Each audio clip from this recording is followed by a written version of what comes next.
Ẹ má lo orúkọ Arẹ́gbẹ́ṣọlá fún ìpolongo ìbò yín mọ́, ADC kìlọ̀ fún APC lọ́sùn.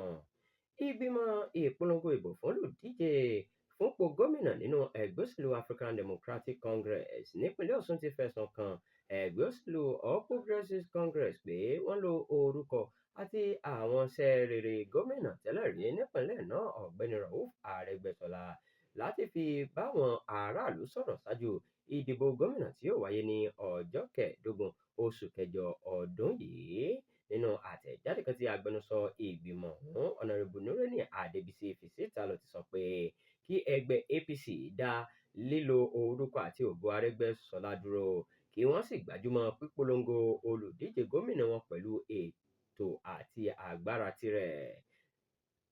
ADC sọ pé àkíyèsí wọn lọ síbi fídíò kan tó ń tàn káàkiri nínú èyí tí ìyàwó olùdíje gómìnà nínú ẹgbẹ́ APC Dókítà Sekinat Oyèbámíjí ti ń rawọ́ ẹ̀bẹ̀ sáwọn obìnrin tó ń ta ewé àti oògùn ìbílẹ̀ ní Ọjọ́bà Òṣogbo láti dìbò fún ẹgbẹ́ APC gẹ́gẹ́ bí wọ́n ṣe ṣe nígbà ìjọba Arẹ́gbẹ́ṣọlá.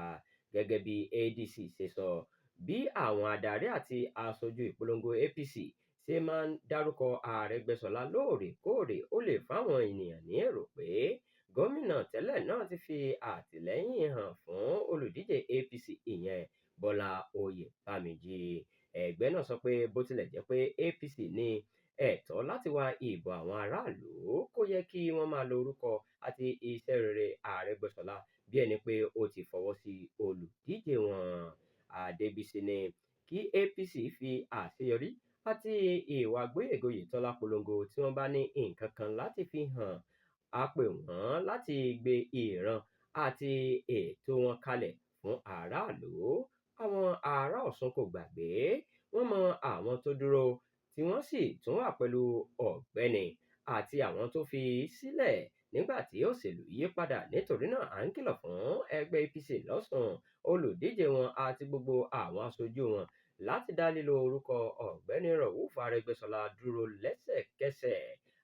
ADC parí nípa sísọ pé ìjọba ọdún mẹ́jọ Arẹ́gbẹ́ṣọlá fi ìpìlẹ̀ tó lágbára lélẹ̀ nínú ìdàgbàsókè amáyédẹrùn, àtúnṣe ètò ẹ̀kọ́, ìrónilágbára fáwọn ọ̀dọ́ àti ìjọba tó fi ti aráàlú síwájú.